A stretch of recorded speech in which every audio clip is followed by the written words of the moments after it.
Shalom, salam sejahtera di dalam nama Tuhan Yesus Kristus. Tetap bersama saya, Pendeta Vincent Syanipar, BBS, dari Gereja Alkitab Allah Esa.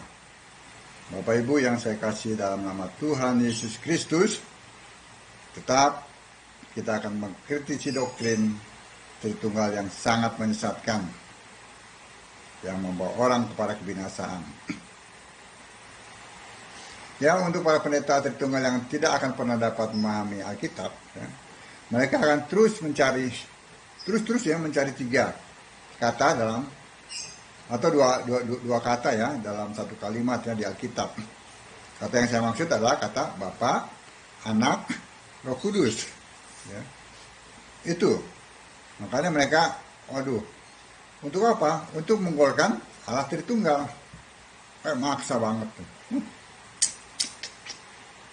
Baik doktrin, ini kan ada dua nih ya, baik doktrin Gereja Timur ya, yang disponsori oleh Gereja Ortodok ya, maupun gereja-gereja Barat ya, yang di dalamnya ada Roma Katolik, ada Protestan ya, tentu ada gereja kurang iman, gereja bingung, lalu gereja rada inga-inga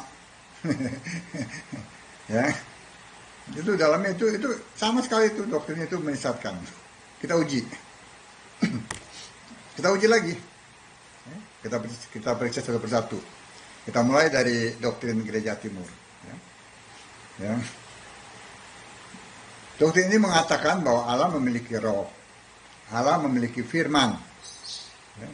Pada saat Allah memiliki roh berarti ada dua ya. Dua yang kekal, ada Allah, ada roh Allah. Pada saat Allah memiliki firman, berarti ada dua juga yang kekal. Ada Allah, ada firman. Ya. Dengan demikian, ya, kata memiliki ya, berarti sebelumnya Allah tidak memiliki. Benar? Kata memiliki berarti terpisah. Ya. Antara Allah dan roh, antara Allah dan firman. Ya, itu terpisah ya. Kita akan lihat. Walaupun mereka ngomongnya berkelit-kelit, tetapi faktanya begitu. Pegang kata-kata bahwa Allah memiliki firman, Allah memiliki roh. Tidak satupun ayat Alkitab yang mengatakan Allah memiliki roh. Bapak Ibu boleh cari. Tidak satupun ayat yang mengatakan Allah memiliki firman. Jangan mau dibohongin. Kenapa? Karena Allah adalah roh. Satu, bukan dua. Allah adalah, firman adalah Allah. Yohanes 1 ayat 1. Satu, bukan dua. Tidak bisa dipisah. Nah, tapi kita lihat. Kita koreksi doktrin mereka. Ya. Tadi saya katakan bahwa Alkitab tidak pernah mengatakan Allah memiliki roh dan Allah memiliki firman. Ya. Kalau Allah memiliki roh, ya, pada saat roh Allah keluar dari Allah, Allahnya almarhum. Nah, ini Allahnya Ortodok, almarhum. Dia kan tidak punya roh. Pada saat firman ya, keluar dari Allah, Allahnya bengong, tidak maha kuasa, tidak bisa mencipta. Karena apa? Karena menurut mereka, firman itu adalah pikiran Allah. Benar tidak? Nah, ini Allahnya Ortodok, Allah bengong. Tadi almarhum waktu rohnya. Nanti kita lihat lagi dalam Yohanes 15 ayat 26 ya. Jika penghibur yang akan putus tuh, Yesus yang ngomong penghibur ya, karena dia adalah roh ya. Roh Kudus adalah Yesus ya. Jika penghibur yang akan putus dari Bapa datang, yaitu roh kebenaran yang keluar dari Bapa, dia akan bersaksi tentang aku. Ya.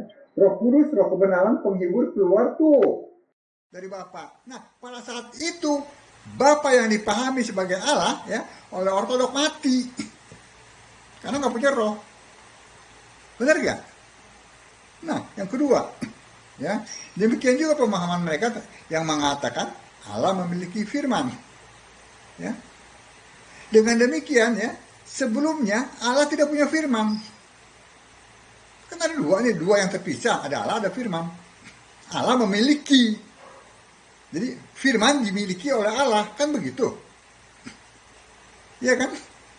Berarti ada dua nih, dua yang kekal. Nah ya, kita lihat di Yohanes 1 ayat 14.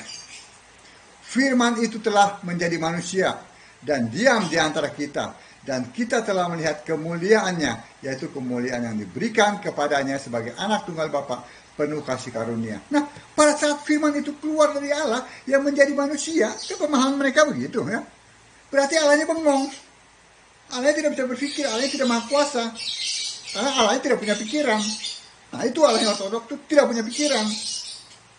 Benar gak? Loh, ini doktrin mereka loh yang mengatakan. Saya hanya menjelaskan. Kita koreksi, benar gak?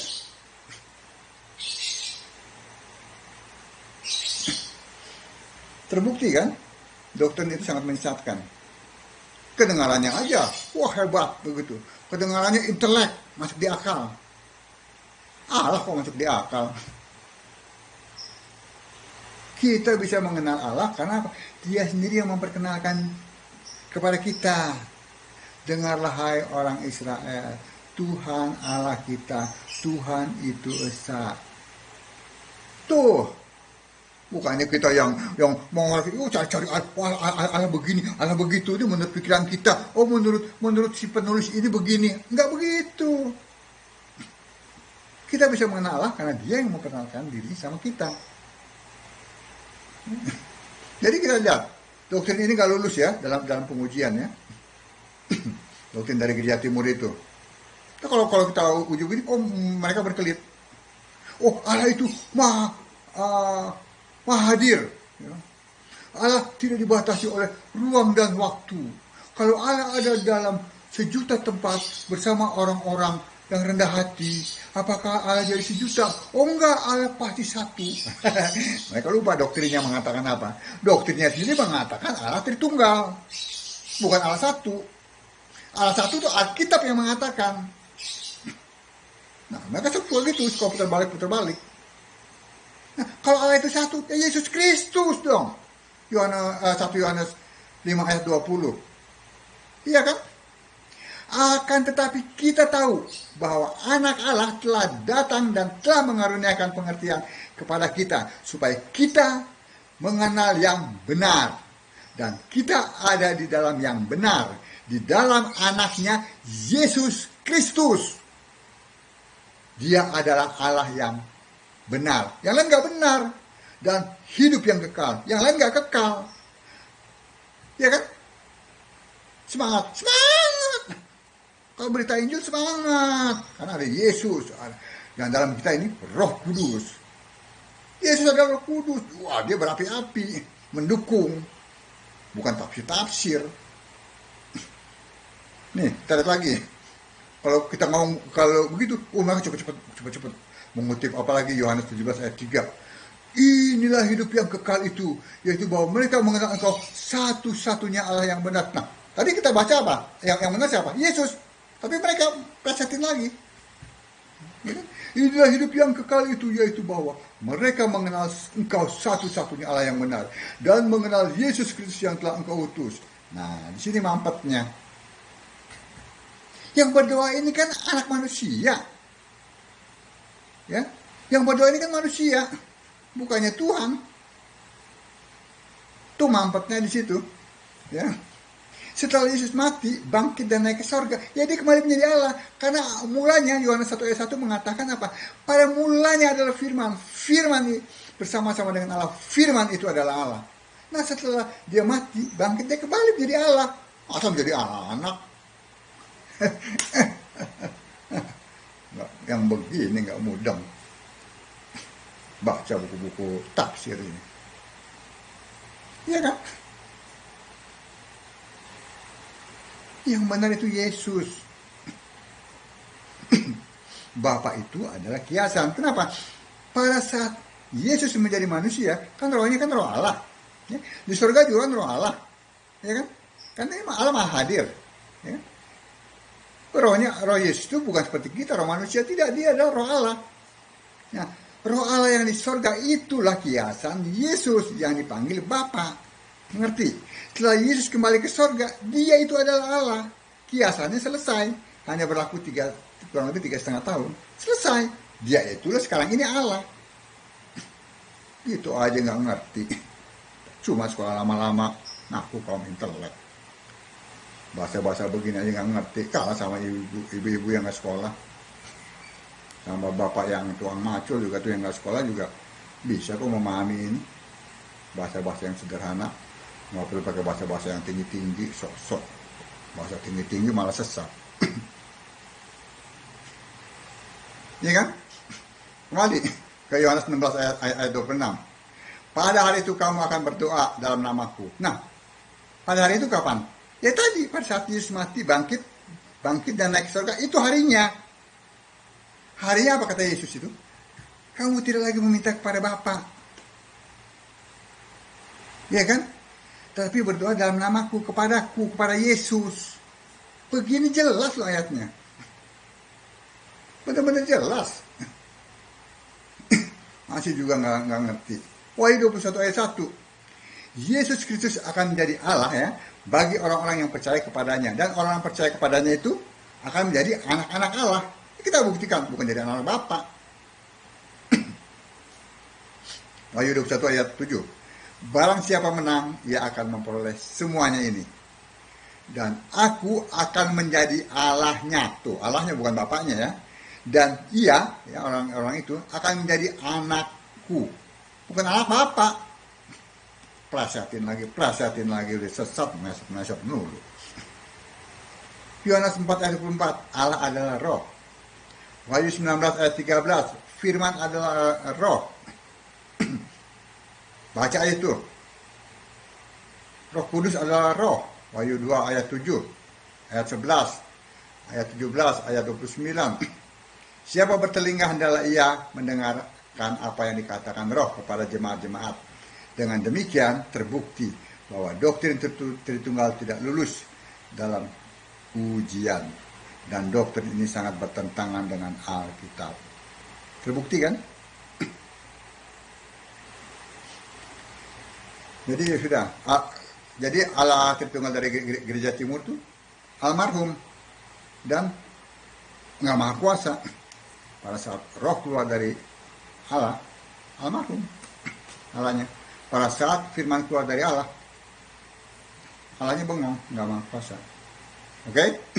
Sekarang doktrin dari gereja Barat yang diwakili oleh Roma Katolik dan Protestan ya. Dalamnya ada gereja kurang iman lah, gereja bingung, gereja suku, ya, gereja filsafat itu kalau filsafat gereja rada-rada inga-inga.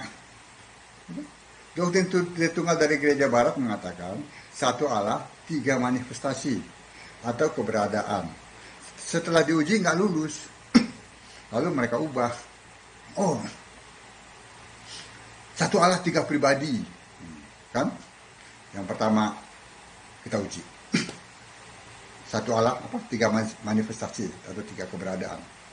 Kata mereka, sebagai Bapa dia mencipta, sebagai anak dia menyelamatkan, sebagai Roh Kudus dia memelihara. Bahkan ini dijadikan credo. Credo itu iman rasuli. Jadi, credo kan di Katolik, iman rasuli kan di mana? Di gereja-gereja Protestan. Ini, nah kita cek. Yang pertama, katanya Bapa mencipta. Kita cek, iya Bapa apa Yesus? Ya, dalam Yohanes 1 ayat 3. Segala sesuatu dijadikan oleh dia, dan tanpa dia tidak ada sesuatu pun yang telah jadi dari segala yang telah dijadikan. Nggak ada. Yang ciptakan apa? Yang jadikan firman. Firman itu adalah Allah. Firman jadi manusia, Yesus. Yesus, bukannya Bapa. Kolose 1 ayat 16. Karena di dalam dialah telah diciptakan segala sesuatu yang ada di sorga dan yang ada di bumi, yang kelihatan dan yang tidak kelihatan, baik singgasana maupun kerajaan, baik pemerintah maupun penguasa, segala sesuatu dijadikan oleh dia dan untuk dia. Dengan satu pertanyaan dan pembuktian dari Alkitab, doktrin Tritunggal langsung gugur. Yang menciptakan siapa? Apa? Apa itu? Ternyata Yesus. Itu satu aja tuh, satu pembuktian gugur. Nah sekarang kita uji 3 pribadi.